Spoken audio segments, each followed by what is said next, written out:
Hi guys! చాలా తక్కువ ఆయిల్‌తో మంచి హెల్తీ బ్రేక్‌ఫాస్ట్ డైట్ ఫాలో అయ్యే వాళ్ళకి ఈ రెసిపీ చాలా బాగా ఉపయోగపడుతుందండి. కొంచెం తిన్న పొట్ట ఫుల్‌గా ఉంటుంది. అలాగే చాలా తక్కువ ఆయిల్‌తో కూడా ప్రిపేర్ చేసుకోవచ్చు. ముందుగా నేను ఒక కప్పు అటుకులు తీసుకొని దాన్ని ఈ విధంగా స్ట్రెయినర్‌లో వేసుకొని ఒకసారి జల్లించేసాను. దాంట్లో ఉన్న డస్ట్ అంతా కూడా వచ్చేస్తుంది. ఇలా బౌల్‌లో అటుకులు వేసుకొని కొంచెం వాటర్ వేసి వెంటనే జస్ట్ ఒకసారి కడిగేసేసి వెంటనే గట్టిగా పిండి ఇలాగా చిల్లులు గిన్నెలో వేసేసుకొని ఒక పక్కన పెట్టేసుకోండి. అస్సలు నానబెట్టకూడదండి. గట్టిగా వాటర్ అంతా పిండేసేయాలి. పొడి పొడిలాడుతూ ఉండాలనమాట మనకు అటుకులనేది. అవి పక్కన పెట్టేసుకొని స్టవ్ వెలిగించి స్టవ్ మీద పాన్ పెట్టుకొని జస్ట్ ఒక 1 టేబుల్ స్పూన్ ఆయిల్ సరిపోతుందండి. చాలా టేస్టీగా కూడా ఉంటుంది.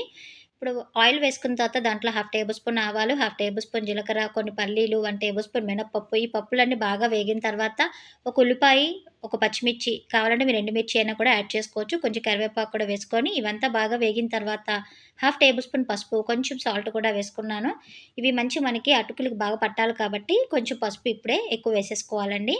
మనకు మంచి కలర్‌ఫుల్‌గా కూడా బావుంటుందనమాట. ఇప్పుడు ముందుగా పక్కన పెట్టుకున్న అటుకులు కూడా వేసేసుకొని ఒకసారి మొత్తం మిక్స్ చేసేసేయండి. సాల్ట్ చూసుకొని నేను ఇందాకల ఆయిల్‌లో ఎందుకు వేసుకున్నానంటే అటుకులంతటికి పట్టడానికని. కావాలంటే ఇప్పుడు మీరు సాల్ట్ వేసుకోవచ్చు సరిపోకపోతే.